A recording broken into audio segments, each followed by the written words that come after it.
Welcome, everyone. Welcome to Mountain Housing Council's speaker series. Happy Friday. Today with us, we have Chase Janvrin of Landing Locals. Landing Locals is a local family-owned startup that connects homeowners with reliable, vetted local workers, helping property owners fill empty spaces. Employers retain reliable workers, local workers find affordable and stable housing, and perhaps most importantly, provides a model for vacation towns around the country to create as many long-term rentals out of vacant homes and vacation rentals as possible. So it's really important kind of precedent-setting model that has inspired mountain towns with the same issue of having a majority of vacant homes to just kind of think of different solutions and unique options. So the Community Foundation provided seed funding for Landing Locals back in 2018, and the program has been growing thanks to partnerships with local jurisdictions like Truckee and Placer and the incentives provided to homeowners to rent to locals. So just to give you an idea of current need, Christina's put together this great slide that kind of shows the breakdown of kind of the percentage of homes and housing units in our counties that have this program in Placer and Truckee, namely. That's a breakdown of the percentage of homes that sit vacant as second, third, or fourth homes. According to our latest needs assessment, we're short approximately 9,500 units, as you all know, and we have approximately 21,000 empty homes. So that's just kind of an idea of what we're looking at here, and just the important gap that Landing Locals really fills. The program has changed significantly since its founding, so we regularly receive a number of questions from the community concerning the rules, availability, application, and similar topics. So Chase is here today to talk about the current program and answers those questions. So I'm going to go ahead and turn that over to Chase. Great, thank you, Tara, and thank you, Christina. Let me share my screen.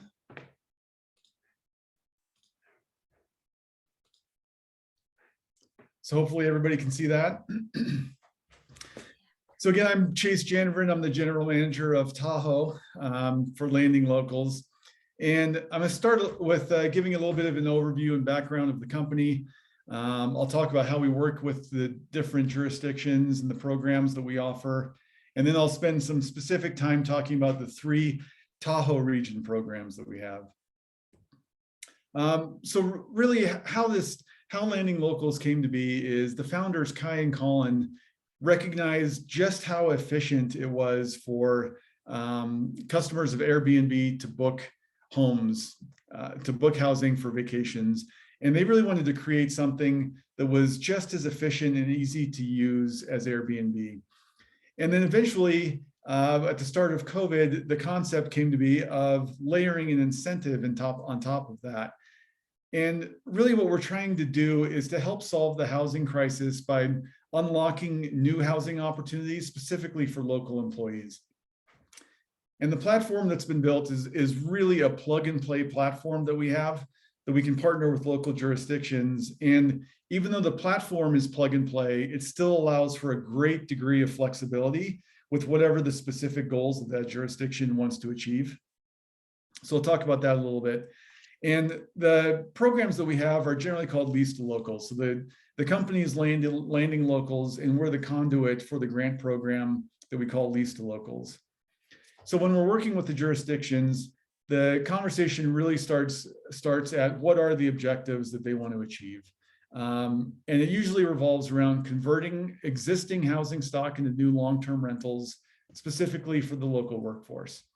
And you'll hear me talk about this throughout, is that conversion, right? It's very specifically focused for converting homes into new rentals that haven't already been in the market as a rental. To provide cash incentive, as I said, for the homeowners to make that conversion. And then really we serve as an extension to the housing department of local jurisdictions. And again, it's meant to really quickly and efficiently address that population that they want to target. And prior to taking this role last month, I was the housing program manager for the Tahoe Prosperity Center. And anyone who's familiar with the work that we did there, or a lot of the work similar work that the Mountain Housing Council does, you've probably heard it 100 times. There is no magic silver bullet, right?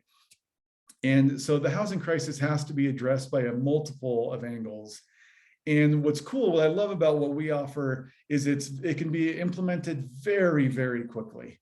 Most of the solutions that come up for the housing crisis can take years to implement, especially when you're talking about affordable housing complexes.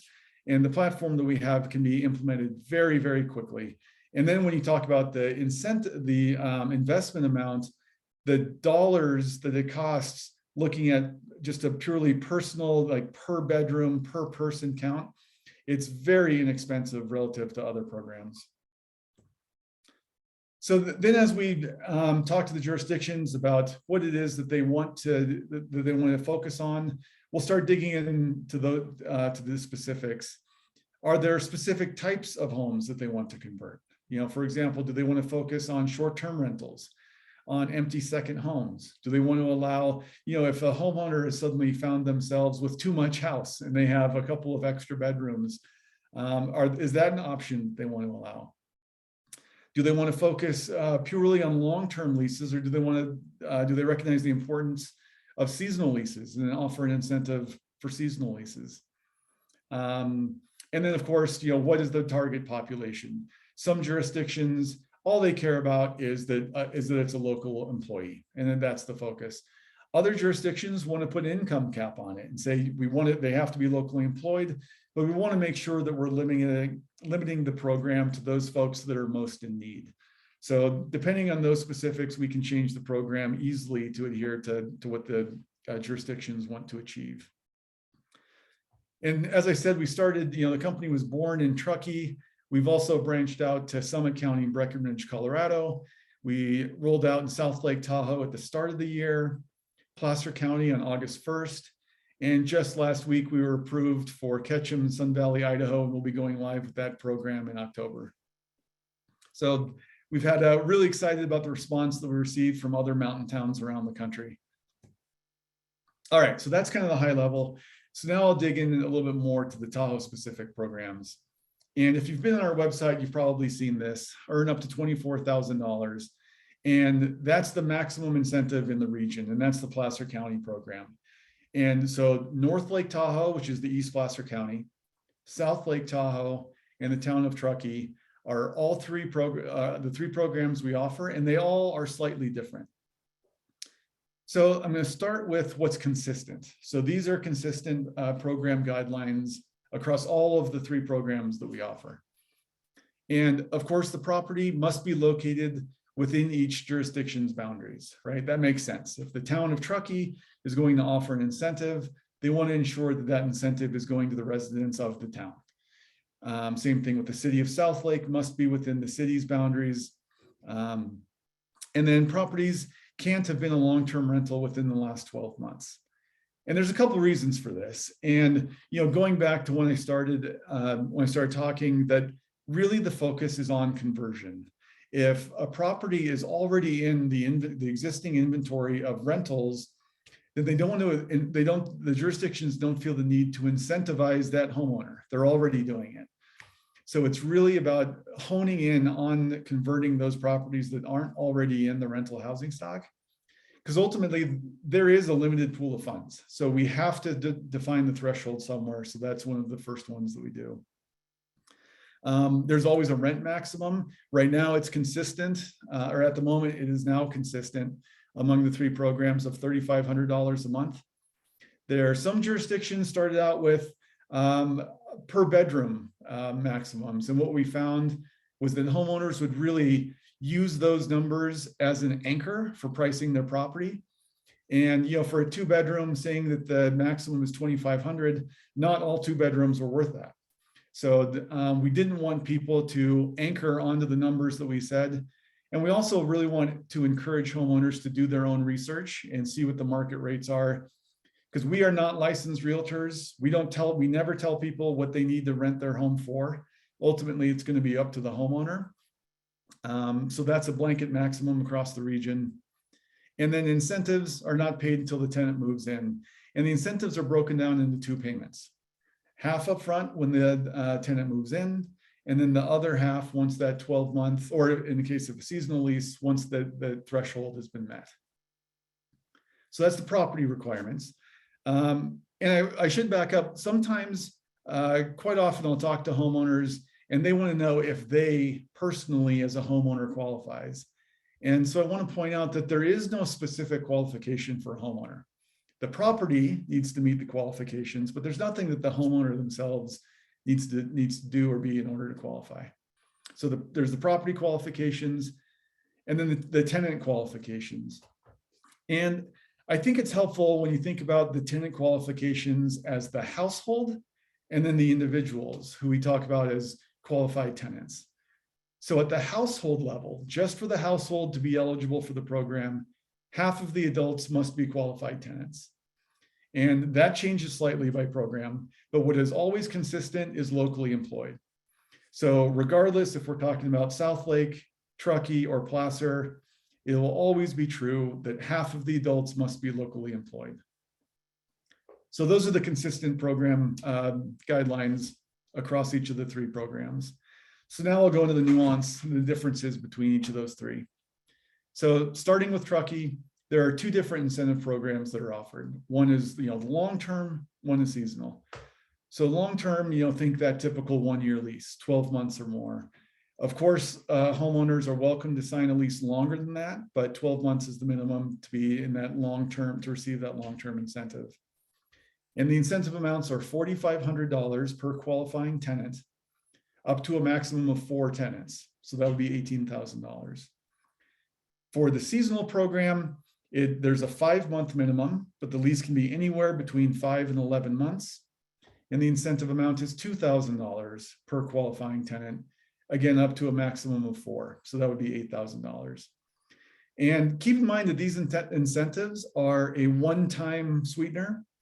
Again, it's to incentivize homeowners that haven't been using their property as a rental. So it's a one-time deal, but it's on top of the rents that they receive.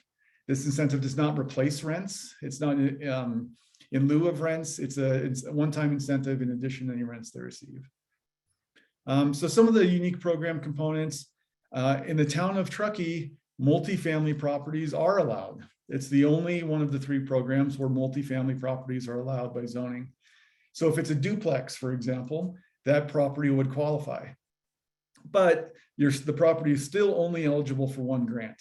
So if it's a duplex and both sides are being rented, the property itself can only receive 1 grant. So 1 unit would be eligible for a grant amount. The idea there is that if it's an owner-occupied duplex, the owners live in one side and they open the other side up to a rental. Each tenant's gross annual income cannot average greater than 150% of AMI. For Truckee, that is, we'll call it $103,000, a little bit more than that. And when we're talking about the average income, there is a little bit of calculating that's needed. And because it's averaged over the household and children count. So 1 or more kids, doesn't matter the number of children, 1 or more counts as 1 additional qualified tenant. So for example, if there's a couple that has 1 or more kids, remember, it doesn't matter the number of children. If there's a couple with kids, then that's going to be 3 qualifying tenants. So the gross household income maximum is $309,000. I hope that makes sense. So whether it's a family or roommates, it's an average among the household. So just because 1 person exceeds that income cap does not disqualify them.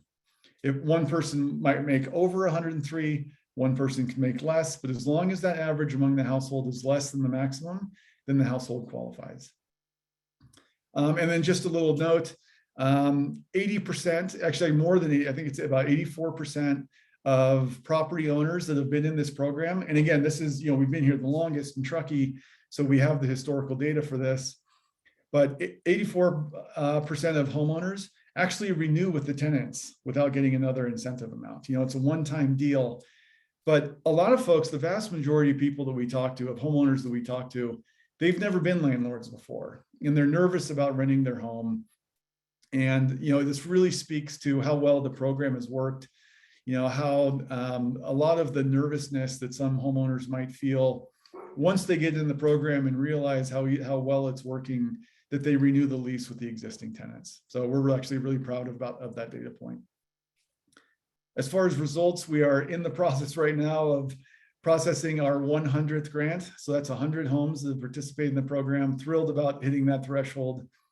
And that's 183 tenants that we've been able to provide housing for. That includes children, but that's 183 people that have been part of this community that are staying here because they've been able to secure housing. So I think it really speaks to the 2.5 years that we've been operating this program, the impact that it's made so far. So that's Truckee. Moving on to South Lake Tahoe. So again, we started January 1 of this year. Excuse me. The incentive amount for South Lake is $2,000 per qualifying tenant, up to 5 tenants. So of course, that's a maximum of $10,000. And there's not at this time a seasonal option in South Lake. It's only long-term leases, 12 months or longer. In South Lake, multifamily properties are not allowed. So if it's a duplex, then by definition, it's not going to be eligible for this program. Each tenant's gross income cannot average more than, we'll call it $80,000, 125% of AMI. And the calculation is the same. It's an average. Kids count as another tenant. So I'll reiterate that just because one person in the household exceeds $80,000, that does not necessarily disqualify the household, as long as the average spread out among the household is less than 80. We've done 12 grants so far. We have another, I believe, 36 in the pipeline. So if you combine those, that's over 50, which we're a little bit short of goals, but for this time of year, we're trending pretty close to hitting the goal at the start of the program of 100 grants. So more work to be done in South Lake, but we're happy with the progress we've made there so far. 23 tenants have already moved into the homes. So again, 23 people in the community that are staying, that don't have to leave because they haven't been able to secure housing. And then finally, East Placer County. This is the newest program. It's also the most aggressive incentive and the most flexible. So for long-term lease, the incentive amount is $6,000 per tenant, up to 4 tenants. That's $24,000 a year. And of course, it's an incentive and not a subsidy. But if you do take a step back and look at that on a monthly basis, if there's 4 tenants in there, that's an extra $2,000 a month the homeowners can get on top of the rents that they receive. It's a really aggressive incentive amount. For seasonal, it's $2,500 per qualifying tenant, still up to 4. So that would be $10,000 maximum. Multifamily properties are not allowed, but here's a huge difference is that there is no tenant income restriction. So if the home is in East Placer County and they're participating in this program, the only thing the tenants have to do is work locally. That's it. Placer County really wanted to just focus on local employees, make the program as flexible as possible. So if the tenants are locally employed, then they'll be eligible to participate. We had, frankly, much more interest coming out of the gates of this program than we anticipated. It's been very busy the last 6 weeks. Just in the month of August, we had 160 homeowners inquire about the program. 14 of them have already signed up and are in some stage of proceeding with the program. And I want to point out that conversion rate may not sound like a lot, but what we're talking about is 14 homeowners in the first month that are proceeding with the program. If you assume an average of 3 tenants per home, that should translate to more than 40 local employees that find housing just within the first month. And just to be clear, I'm not saying that 40 employees have moved in yet, but the translation, of course, is that 14 homeowners with an average of 3 tenants, that's a lot of local employees just coming out of the gates in the first 30 days that are going to have an option for them. So we're absolutely thrilled with the initial response that we received in Placer County. That's basically it on my high level overview. I imagine there's probably a handful of different types of people on this call. So if you're a real estate professional, if you're interested in hearing more about this, so next steps, Christina or Tara, I don't know if it's possible to maybe copy these and put them in the chat, or I can when I'm done speaking. Sure, I'll do it right now. Oh, that'd be great. Thank you. Yeah. So if you're a real estate professional, media, another organization, and you'd like to learn more about the programs or schedule some time to talk, then use that first link, the contact us form. That'll come into our system and we'll schedule some time. If you're a homeowner, that second link is specifically for homeowners we can get some high level details about your property. And really the bulk of it is where your property is located, right? Because we have 3 programs. We want to make sure that we're sending you the appropriate guidelines for your specific to the jurisdiction that you're in. And then lastly, if you're a tenant on or prospective tenant on the call, the first step for you is to get on our website and create a renter profile. So those are 3 separate links depending on who you are and who you're affiliated with. Right. And that's pretty much it for me. I'm happy to take any questions that people have about the programs or landing locals. Great. Thank you so much, Chase. We do have a few questions that have been pasted into the chat box. I'll go ahead and ask some of those if that's all right. Of course. Brian Sampson has asked, was this considered as an ongoing subsidy to the landlord to lower the rent due instead of a single grant?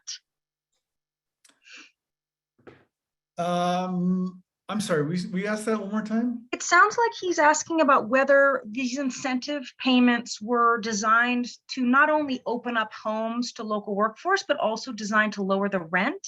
And I think the answer is no, because it's very separate from the rent that's charged, right? Yeah, it is separate, but that's a great question that does come up. There's 2 ways to look at the housing crisis, in my opinion. It's affordability, which is what most people focus on, but also availability. And ultimately, the purpose of this program is about availability. It's really to increase the inventory of rental housing. Mm-hmm. That said, we frequently talk, and I will say that there's no stipulations on the incentive of what a homeowner is allowed to spend that incentive on. They're free to do with it what they like. Right. But every day I talk to homeowners that are like, this program is so fantastic. I'm thrilled to get this incentive. Mm-hmm. I think I'm going to offer a free month to my tenants. They might do the first month free, or use the incentive to do some repairs. We've heard replace windows, refinish the deck, add a washer dryer. That's a big one that tenants always want. So it's not required, but frequently homeowners will take those funds and trickle a part of it down to the tenants or improving the property for the tenants.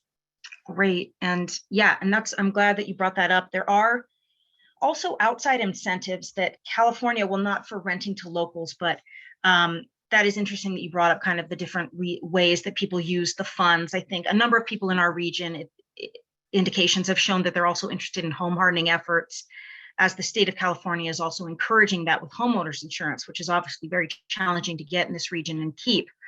By kind of basically providing discounts, in other words, for home hardening efforts in terms of getting your homeowners insurance and paying for it. So it would be interesting long term to kind of look at what they are using these funds for. I would definitely be interested. I wonder if other folks would too, and kind of help us inform these incentive programs. Speaking along those lines, Aaron's asked about kind of long-term data about whether these units, these homes continue to be rented, and whether that will ever kind of be collected. For example, 80% plus renew the lease for at least 1 year. How many extend for a 3rd, 4th, 5th year? Is that something maybe we could partner with the community foundation and start gathering that data, or have you guys already started doing that? Yeah, so we do mid-year. Part of the rules of the program is we do mid-year and end of year check-ins.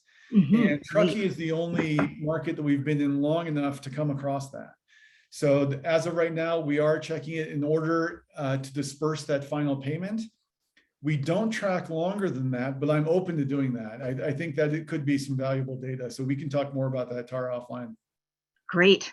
Awesome. Yeah, I think that was a really good question, Aaron. Let's see, next question. Claire's question is, in terms of the definition of locally employed, what's the geographic area? It's not TTUSD boundaries, because you guys have expanded out to South Lake and everywhere, right? Yeah, good question. So this also comes up a lot. So when we talk about locale, it's important to differentiate between the location of the home versus the location of employment. And as I already mentioned, the home must be located in that local jurisdiction's boundaries, within the city of South Lake, within the town of Truckee and then within the basin portion of Placer County. On both of the North Shore programs, Truckee and Placer County, the employment has to be within the TTUSD boundaries, but that's a big boundary. I mean, that's basically the whole northwest corner of the basin, right? So the employment requirement for both Truckee and Placer is the same. The employment requirement for South Lake Tahoe is similar, is regional. It's that South Shore. So if somebody is employed even in Nevada, say at the casinos, for example, that's totally fine. The South Shore is defined as the study area in the Tahoe Prosperity Center study area. So we have maps for each of those boundaries. Great. Go ahead, Claire. Do you want to add to that? Thanks, Chase. Just to follow on the North Shore, if the rental property is within the TTUSD boundary, but the prospective tenant works over an incline or in the Washoe Tahoe area, is that a disconnect? That is a disconnect. Okay. But again, thinking about the household versus qualifying tenant, if one person, just because somebody works out of that boundary, doesn't necessarily disqualify the household, but they themselves would not be a qualified tenant. Thank you. You bet. Great. Okay, so another person asked about long-term goals, Chase, in terms of expansion and conversion. Do you guys have some percentages set for where you want things to go in terms of number of houses under your umbrella? We don't have a specific number of houses. So when we're talking about, how many people, how many homes that we want to bring into the program, we don't even really set those goals. The jurisdictions will, especially when it's a pilot program, right? Like I mentioned, the city of South Lakes, when we started at the beginning of the year, they said, I think an appropriate goal would be 100 homes. So that was the target for year one for the city of South Lake. For Truckee, at this point, we're in the third iteration of the program. I will also point out, as a means of background, getting a little bit off topic of that question, but one thing that's really cool that I absolutely love about both the Truckee and the Placer programs is that they're funded with TOT dollars. So that is a sustainable source of funding, right? South Lake Tahoe was funded by ARPA funds, which is a one-time injection.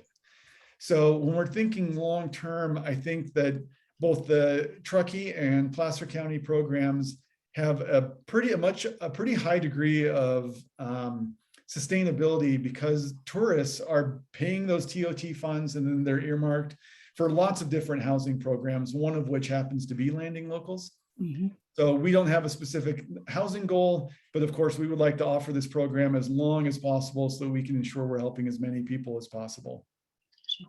Awesome. Okay, and then another question, Chase, we had was kind of the source of the incentive funds. I believe they all come from the town of Truckee and Placer. Is that right? Yeah, so I kind of just touched on that. Yeah, TOT funds, and specifically for Truckee was Measure K. So there's a portion of that additional TOT increase that was earmarked for this program. And again, I'll reiterate, Landing Locals doesn't receive all of the TOT funds. And TOT funds don't go to just housing programs typically. They're spread across lots of different housing programs. And I find it fascinating that there is a little, and this one going back to my TPC days, I feel like there's a bit of a disconnect sometimes between what the community perceives as being done in housing versus what the local jurisdiction is doing. And as an example, the city of South Lake has 14 different housing programs. Landing Locals is one of them. But making sure that the community, I think that's a big thing that we can work on collectively, is making sure the community knows just what all is being done, celebrate some of these successes, and recognize where, you hear it all the time when you're doing this work, that, the tourists, how come the tourists are paying their fair share? And actually they pay TOT, that is exactly who's funding these programs. Right. Great. Maeve had a good question. How can nonprofits support Landing Locals? Is there some opportunity there, some potential? Boy, that's a good question. Yeah. You know, being 5 or 6 weeks on the job, whatever it is for me now, I haven't had the opportunity to put too much thought in that yet. Oh, go ahead, Yeah, Dawn. Chase, it's interesting. We just had recently a presentation by Guild Mortgage about what employers can do to help with employee housing. And I really wonder if kind of just branding landing locals everywhere is something we can do. We're in the process of creating like a one-pager that's what to hand out to basically all employers, including NGOs. Basically, like little things you can do to help, like credit repair service is something employers can afford, including NGOs. Giving time off in the same way that you give someone time off to get sick, you give them time off to go look for housing or move. I feel like we could definitely include landing locals as a resource, basically in all of those materials. And that is one thing that NGOs could do to help. Like, even if they have a section on their webpage of like, need housing, are you coming into our area, or do you live in our area and you need housing? That's something we could maybe do. I can't really think of anything else right now other than kind of word of mouth, I guess.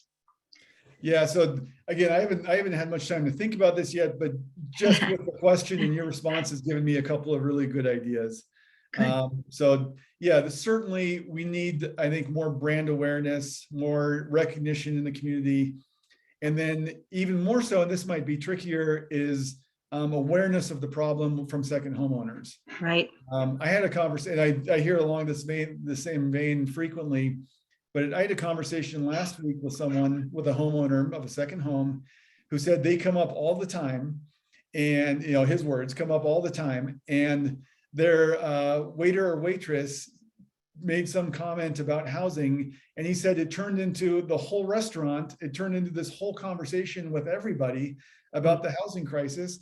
And he was shocked to hear it. He had no idea that there was a housing crisis up here. Right. And this is coming from a second homeowner that says he comes up here all the time. Right. I think there's, the big cities get a lot of the attention about how unaffordable housing is, San Francisco, how expensive it is.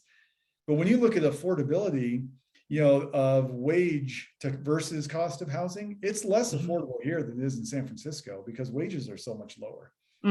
So helping to get that, not just brand awareness, but awareness of the problem within the business community and the nonprofit community, and then also trickle down to the second homeowners that may not live locally and understand it. Absolutely. But as far as like partnering with nonprofits and others, there's certainly more work to be done, and I hope to expand that in the coming months. Awesome. Well, and one thing we're trying to do that links to kind of the next question by Amy Blankenship Chase is we've been trying to get together property management companies. The question of like, when does your role end as landing locals, and then managing the tenants? Like, do you guys turn that over to property management companies? Is it all on the homeowner? Do you do it? Who kind of manages the relationship afterward? And this also has to do with like expanding the seasonal thing. We've put a lot of thought into like perfect reverse Airbnb to unlock more houses. Is there something that we could do to just get more homes to turn over to you guys? Even if, for example, if they only use their home in the summer and winter, can they at least rent it in the spring? Something like that, and kind of putting together this perfect silver platter for them. What is that looking like right now in terms of property management company partnerships and all that?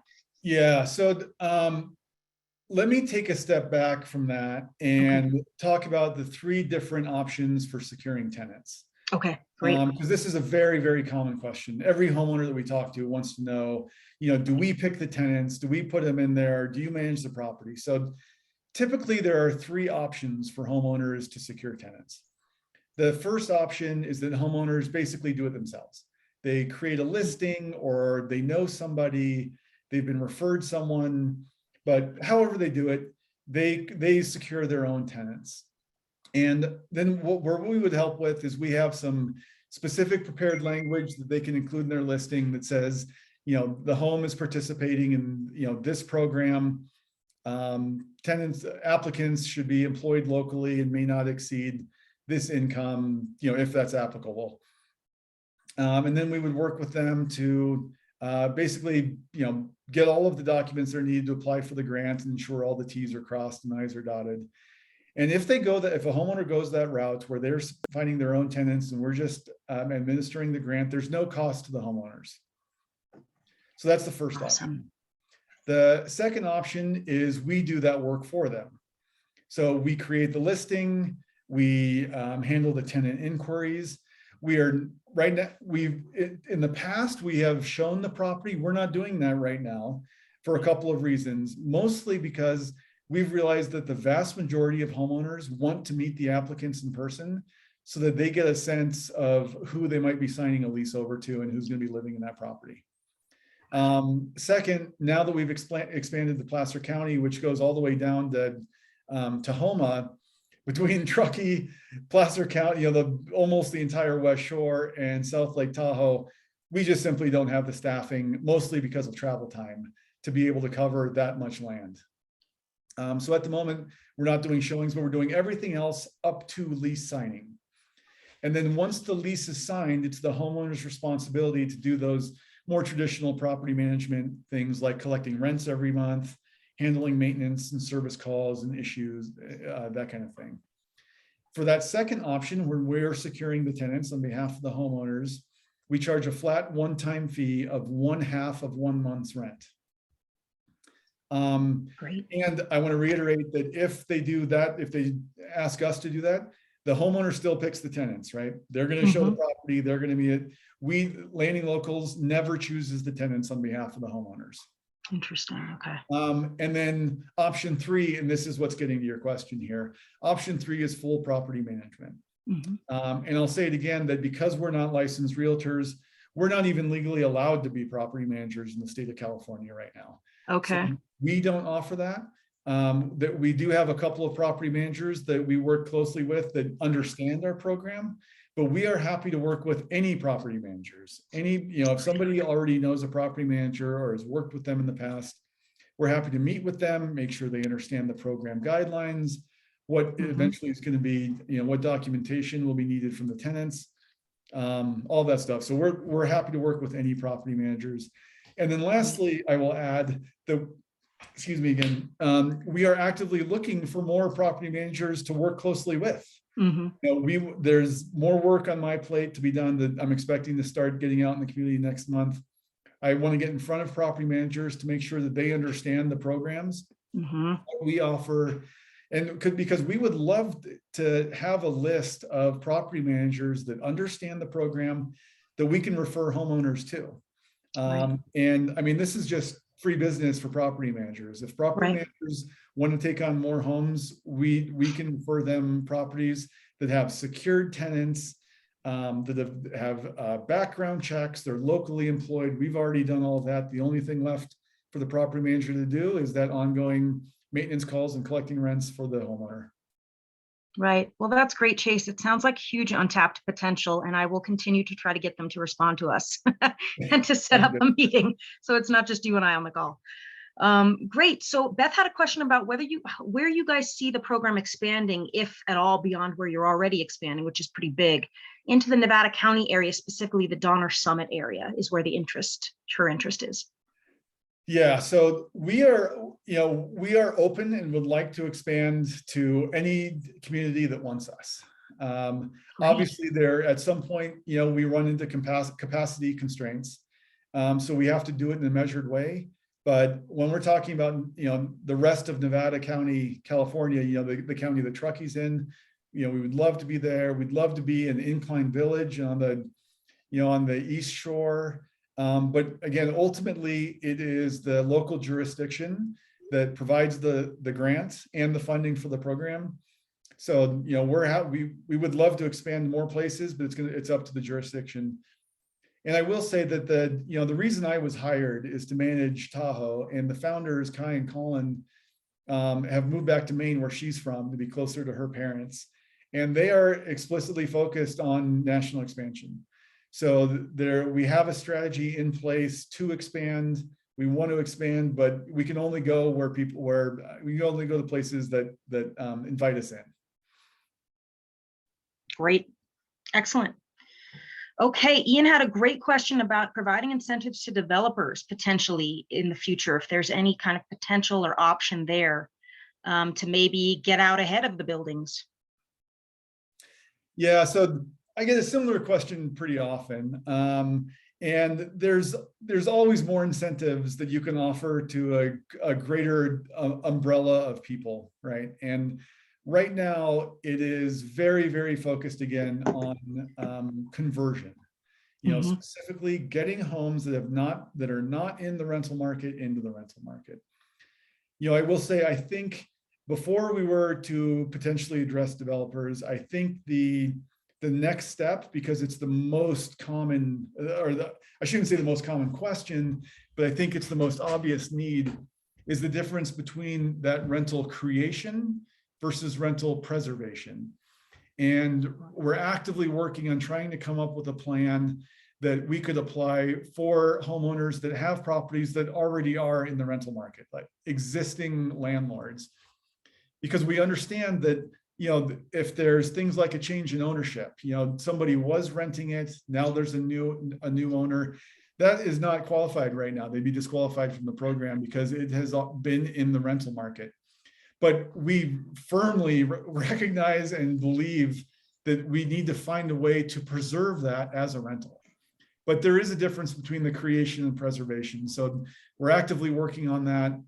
There are certainly, we had another question just yesterday asking if there was an incentive, a similar incentive for sales on the sales side of things, which of course the town of Truckee is actively working on as well. So there's lots of different ways that we can attack this. Right now we're focusing on preservation. We're trying to work on a way for creation. We're trying to work on a way for preservation, and then we can go from there. Perfect. That's awesome. Yeah, you guys are very ambitious with 4 people working. It's pretty amazing. Small but effective team. Yes. So related to that question, someone had a question about kind of where you see the most potential for incentives and kind of, I guess, conversion, whether that's Truckee, Placer. It sounds like there's untapped potential in Placer still to get seasonal going. I know you have the 12-month. It seems like you guys start out in each jurisdiction with the 12-month only, and then you kind of tack on room options, and then you tack on seasonal options as well. Is there a particular jurisdiction where you think there's a lot of potential to basically increase incentives, increase opening up homes, that kind of thing? Well, I think the 2 examples you just said are very different. So increasing incentives, using Placer as an example, again, they came out of the gate so aggressive, not just with a very high incentive amount, but with a lot of flexibility, by not including an income cap. As far as the greatest potential for adding more homes to the program, I think it would have to be Placer. As far as the locations we're in right now, it would have to be Placer County for a couple of reasons. One, it's the newest, right? There's a lot more outreach and education that we can do. 2, it's the biggest geographical area. There's a big difference between, for example, North Star to Kings Beach to Homewood to Tahoe City. I mean, those are, very different communities. And, then one thing I will say is, and you touched on this with your intro slide, what a massive percentage of homes in East Placer County are second homes or STRs, right? Yeah. And even the permitting process for STRs, it's my understanding that I think is it 3,600 short-term permits that are going to be made available. That's a lot. That's a lot of permits. And as we continue to educate the community and some of these second homeowners, we already talk to them on a daily basis. People who write in are like, I've been doing the short-term rental thing, but I just heard about how hard it is for local employees. So I would like to instead do this program. Right. So we hear it all the time. Some people know it. We want to inform more people. But I think Placer County, I'd like to think that we can get a huge number of these, convert a huge number of these properties into long-term rentals. I agree, Chase. I think Placer is just ripe for a lot of things right now. All the housing code amendments, all the changes happening. Yeah. And speaking of incentives, we have heard a lot from the community. What about people who aren't incentivized by a check? They're more incentivized by property tax reductions. Know that Mountain Housing Council has pulled together kind of a core group of, quote, lobbying efforts. And that's what we plan to push for in Sacramento. Property tax reductions for people who rent to local workforce, and things of that nature that will hopefully unlock more homes and maybe provide as many different incentives as we possibly can for people, because we know probably no one single formula works for folks. Everybody's got different plans and ideas and likes in mind. So I think the sky's the limit with landing locals. I really do. It kind of depends on just how far they're allowed to grow and what they can offer and what kind of partnerships we can do with legislators, because right now our region is not served by laws in California. So another question about requirements for seasonal employees, Chase. Are they required to live here full time, i.e. like weekend ski patrol people as well? Yeah, so I don't think it would make much sense to offer a seasonal incentive and then require people to be more than seasonal, right? Right. So yeah, the answer is no, they do not have to live here full time. And in fact, this is actually a really good segue for talking about, what is the definition of locally employed? So specifically when you're talking, it makes sense when you think about the seasonal incentive, a qualified tenant just has to show that they are working more than 20 hours a week over the year. Gotcha. So again, it wouldn't make sense to offer a seasonal incentive and then expect everybody to be fully employed at all times. Right. And the classic example that we use all the time is teachers, right? Mm-hmm. If the teacher is not actively working in the summertime, we don't want to say that they're excluded from the grant program. Right. So teachers, ski patrollers, it's not that they have to be working full-time right now. They need to be averaging 20 hours a week over the year. And they don't even have to be employed at this moment. And this speaks largely to potential ski patrollers or seasonal employees, even J1s, that offer letters are acceptable, proof of employment. So if they have an offer letter that shows where they're working, so they can prove it's local, how much they're making, so we know they're not exceeding the income requirements, mm-hmm. then that's sufficient to prove local employment.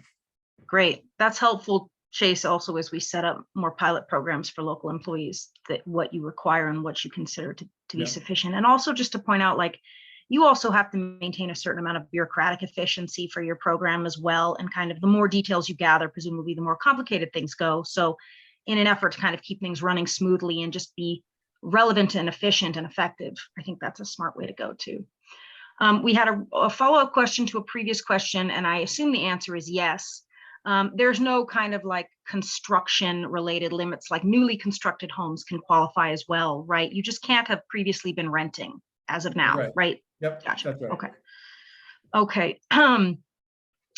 Let's see. Is Landing Locals thinking about partnering with local deed restriction purchase programs? Workforce housing, for example, the workforce housing, workforce preservation program in Placer. Is there any potential there for Landing Locals to somehow partner with that program to open up more houses? I'm trying to think of how that would be related. Yeah, I will go back in this, not just this question, but 2 or 3 questions ago about other types of incentives. You'd mentioned a potential tax break for homeowners that are renting. I will again go back and say that, we have very limited capacity. There's limited capacity for the funding for the programs. We as an organization only have so many hours in the day and so many staff that both we have and that we could afford for future expansion. And you combine those with the fact that, again, there is no silver bullet. Landing Locals in and of itself, we are not going to solve the housing problem, right? Right, just chipping away. We are one piece of the puzzle. We like to think a critical, effective, efficient piece of the puzzle, but we're one piece of the puzzle. These other programs, I'm fully in support of. First-time homebuyer programs, potential tax breaks to people who are renting their homes. I mean, there's developers, someone asked about, there's so many other things that we can do collectively as a community that I agree with, but Landing Locals can't do them all, and we don't want to do all of them. There's only so much that we can do. Right. Excellent. Well, Chase, I think we got everyone's questions. Is there any last questions for Chase as follow-up to any previous questions or anything he said? We have a lot of compliments as well in the chat box, Chase. This is a great presentation, and thank you for coming. We have my pleasure. One reason why we wanted to bring you is not only because you recently took over kind of a huge, branch of these efforts, but also that there are a number of misconceptions out there in the community that we really wanted to clear up. where rules are already in place with landing locals to prevent that. For example, is the incentive program causing people to be kicked out of their homes and then so that the landlord can bring in new renters and get the incentive? No, they have rules in place to prevent that.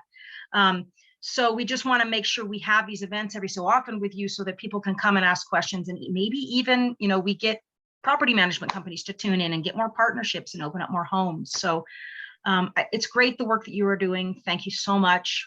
This company is fantastic, and obviously it's inspiring other incentive programs in other states, which is great as well. So thank you again for coming to speak. Yeah, it's my pleasure. And I'll even add one more thing for the example you just gave about the concern that tenants are being kicked out so that they can be replaced with new tenants so the homeowner can take advantage of the program.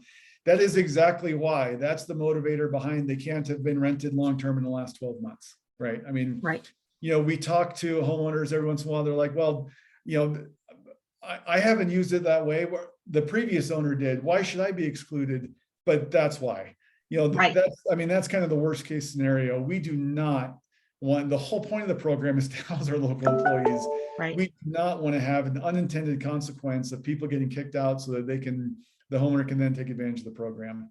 Right. But that's also, we appreciate the difference and the necessity for a rental preservation program. Right. So I won't go into more detail about that because I've already answered it, but yeah. And I know some localities are working on integrating existing landlords who are renting to local workforce who are not new to it, while also preventing people from being kicked out. There's an easy way to do that, which is that you can't, you put a bar on people kicking out their current renters. Sorry, we did get a couple new questions while you were just talking. I'm happy to stay on as long as you need, Tara. Okay, great, thank you. What is the first step for landing locals to expand to new areas? Is it a partnership with that particular jurisdictional government? Or is it like a partnership with a property management company? Or is it just kind of open-ended, really anything? Yeah, so it's a good question. That as far as, technically starting a program, our first step would absolutely be to talk to the jurisdiction. But who that person is can be different by locale, right? I mean, there's housing program managers, there's city managers, so there's housing authorities. So who that appropriate person is can be different. And what I would add to that is frequently, again, putting my old TPC hat back on, is a lot of housing programs need to bubble up from the community. Mm-hmm. So if there is a community that thinks this is a valuable program and they would like to see it come in, I would encourage the community to go to their city council members or their housing manager and say, have you heard of this program? What can we do? Can we schedule a call or can we bring them in? Again, Kai and Colin are focused on that market expansion, and they do a fantastic job talking to jurisdictions, outlining the program, talking about the different ways we can approach it. And, when I say flexibility and different ways to approach it, just as one example, in Colorado, the seasonal lease is only in the winter because that's when they're such a ski-based economy. So there are so many ways to address the concerns of the community, and Kai and Colin are pros at structuring the programs for that local community. But we're happy as an organization to talk to anybody. And it certainly helps if that demand is made very clear from people within the community to the appropriate stakeholders. Well, and I love that you guys are so kind of case by case, kind of flexible, like, oh, Colorado, you just need a winter rental, great. Or like, I have spoken with Colin and Kai about just the fact that, if a community has a senior community, for example, that has a room to rent out, a large senior community with a room to rent out, and they're interested in, for example, only renting to people from a hospital who need housing.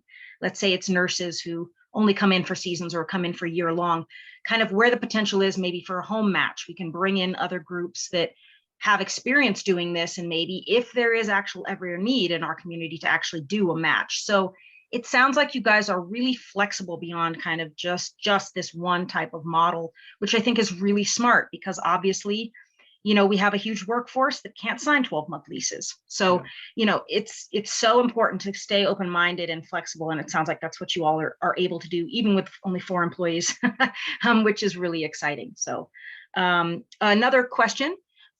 Is the Tahoe area unique compared to Colorado and Idaho, other than this Colorado really, really needing winter employees only, housing for them? I know we also have that need as well to a certain extent. Our resorts are really suffering for not having housing for ski instructors, for example. How does Tahoe compare to, say, Colorado, Idaho, and other jurisdictions where you guys are comparing, and kind of how can we all learn from each other? Well, that is a fantastic question that I, again, don't think I have a good answer for. I am the Tahoe GM, so Yeah. I personally am focused solely on Tahoe. I think Kai and Colin would probably have an outstanding response to that, but I'm afraid I don't. But I will certainly acknowledge that every community is very different. The political appetites, the funding sources, again, going back to what type of homes do they want to focus on converting. So you can rest assured that every community is different, but being able to give examples of exactly how different the program or the communities are from state to state, I'm afraid that's out of my scope. Well, and maybe at some point, Chase, we will do a partnership with the Community Foundation to look at some of the stats behind landing locals and kind of do an actual white paper or whatever it is we want to release, even if it's a one-pager that shows the impact that landing locals is having in each of the regions, including outside of even California, might be an interesting thing to take on. I bet you all have all those stats already. And so it might be interesting to also inspire more landing locals to pop up in different regions of the country. You never know. Well, I've always been a big fan of the MHC's white papers, so happy to help with that. It's good reading. It's good reading. Okay, one more question. In the Mammoth Lakes area, where we also have a housing crisis, what kind of marketing? So marketing is something I am starting to talk about too, marketing to open up second homes, kind of very generally. Is Landing Locals doing any kind of outreach there, or have you received any inquiries from communities in Mammoth Lakes as well to expand there? Yeah, again, Kai and Colin are focused on the national expansion. So any of those type of inquiries go to Kai and Colin. Okay. But I will say we do, well, I think the question was more about market expansion outreach. I am not involved with that. We do intra-market outreach, of course, to second homeowners, but I don't think that was the basis of the question.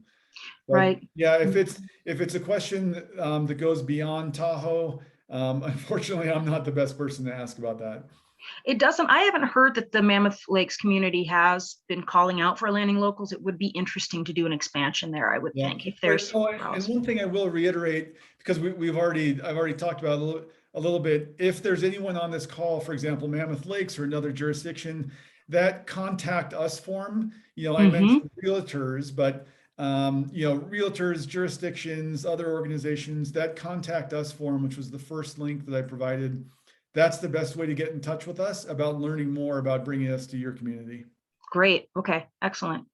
More questions for you, Chase. What are your biggest challenges? Is it just securing supply from property owners? Is it more kind of the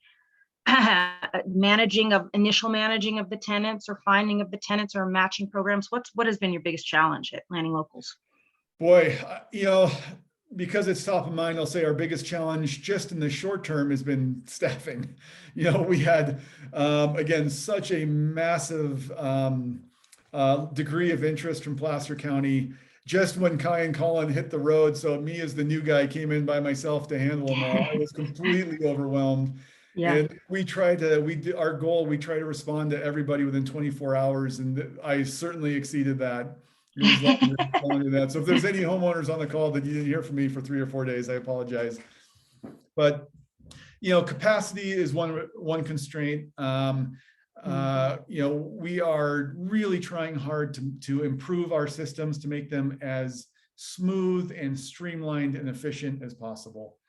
As far as implementing the actual program, we want more homeowners. The supply and demand imbalance is still so skewed. There's no shortage of people looking for housing, but we want to get as many homeowners as we can to recognize the impact that they can make. And I think that's key. Is it's not just that they're getting incentive; they are stepping up and willing to be a part of the solution to the problem. So I think making sure that homeowners understand that they are, not only are they being compensated, but they're helping. Yes, I have definitely heard from homeowners who have said, we were thinking about selling, but now we want to rent a local workforce, and then, they get connected to landing locals. So you're right. They should be applauded for stepping up. Yeah. Laura Nasca had a great question about ski leases and just this concept of like how we get properties that are currently offered as ski leases over into the landing locals model, because she's brought up that there's a ton of places that are up for rent right now, but they're just ski leases. And even if the monthly rent is reasonable, it's this concept of having to come up with a huge lump sum paid up front. How can you pay, $5,000 to $10,000 just up front, especially even if you're a seasonal worker, right? Are there any plans for kind of trying to convert some of these ski leases? Well, yeah, I mean, I think one thing that's important to know, and I talk about homeowners all the time. So again, this is a good reminder to clarify this. When we say a property can't have been rented in the last 12 months, that means full-time residency. So when we talk about ski leases, that implies that someone is not living there full-time. It's being used occasionally on the weekends for people that permanently reside somewhere else, and then they come up and use their ski lease. So if a home has been used as a ski lease, that does not disqualify them from the program. So I think that component of education is important. As far as specifically targeting ski leases, what this kind of addresses that is, and back to one of the earlier questions about outreach, we reach out to, we pull a list from a service that ties the address where the homeowner lives, where they get their tax returns, what address they pay their property taxes from, versus the subject property. And if they're not the same, we send them a postcard. So a home that's being used as a ski lease, a second home, a short-term rental, those property owners should be getting postcards from us saying, letting them know about the program. So yes, we do reach out, but it's under that vein of anybody who does not reside at their property up here.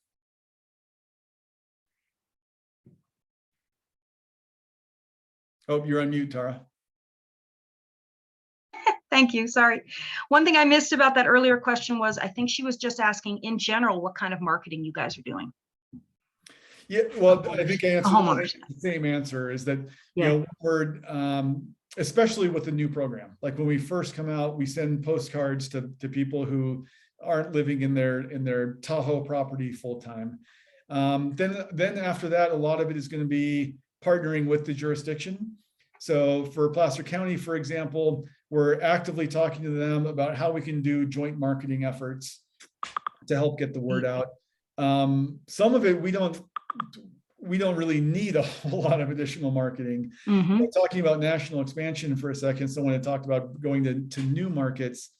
It's my understanding, this was before I joined, but based on conversations with Kai and Colin, that they did an interview with Cap Radio out of Sacramento when they rolled out in South Lake Tahoe. Within a month, and then NPR, national NPR, picked up a little bit of that interview. Within a month of that interview, 40 markets from around the country called them and said, we're interested in learning more about the program. Oh my God, So wow. As far as national expansion, we don't feel like we need to do any marketing right now. In fact, we don't have the capacity to go to open 40 new markets in the next Right. year. Right. So we've got to strategically pick and choose those. As far as intra-market marketing, again, it's those postcards, social media campaigns, partnering with the local jurisdiction when they send out notifications to people within their jurisdiction. And then yesterday, I just did an interview with Moonshine Inc. So there's other little local media outlets like that should help spread the word. And Chase, I know you guys do the postcard mailings. I think Colin and Kai told me maybe twice a year. I know it is possible that a number of second homeowners who, for example, live in San Francisco or the Bay Area may not see those postcards, may throw them away, whatever happens. I did discuss early on with Colin and Kai, maybe getting some volunteer groups together to go door to door, and wondering if that could possibly be more effective, knowing that a lot of these homes are vacant, but maybe if, to the extent that it's legally allowable, putting some kind of flyer on their door or near their door might also be something that we try. Maybe that there's some other possibilities within, again, what's legally permissible to get the word out to our vacant homeowners specifically. Yeah, I have mixed feelings on grassroots door-to-door canvassing. Mhm. In my humble personal opinion, I think there might be a better ROI in our time spent Mm. tapping into local realtors and real Yes. estate professionals. Yeah. You know, the people who are talking to buyers, sellers, homeowners, Yes. making sure that they're aware of the program. Yeah. So, you know, I'll say this again, if there's any real estate professionals, brokers, realtors, insurance, you know, I don't even know all the different types of real estate professionals that might be. If I haven't answered your question here, or if you work in an Mhm. office with a team and you'd like me to come present or talk to your people, please reach out. I'd be happy to do that. I think, you know, we've seen the impact of spreading the word within our community. And to me, I would just like to have a bigger collective voice, make Mhm. sure everybody that's in this space understands what we're trying to accomplish and how we can all participate.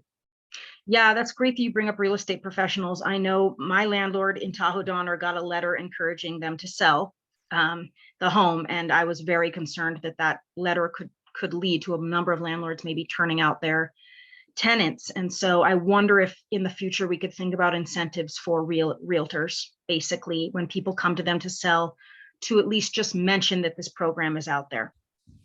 Yeah. Right. Yeah. So I think, again, there's so much potential here and it's so exciting.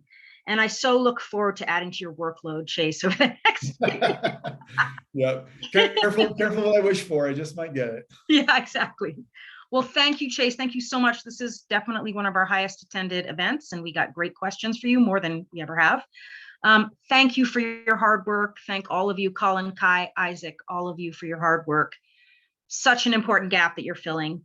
I just want to let folks here who are still with us know there is a future speaker event, part of our Fortis Futures events. If anybody is interested in those types of topics, we'll be talking about kind of current updates with the fires and kind of some of the challenges we face as a region in terms of addressing those fires from local, especially local workforce issues, and housing for local workforce as well is a huge issue. Housing for forest workers and firefighters and hotshots. So that's September 26th, 4 o'clock, free as always. Register at ttcf.net, not Mountain Housing Council's website. Thank you again, Chase. Thank you, everyone. So incredibly appreciated, Chase. And I know that we will have you back. So thank you so much again.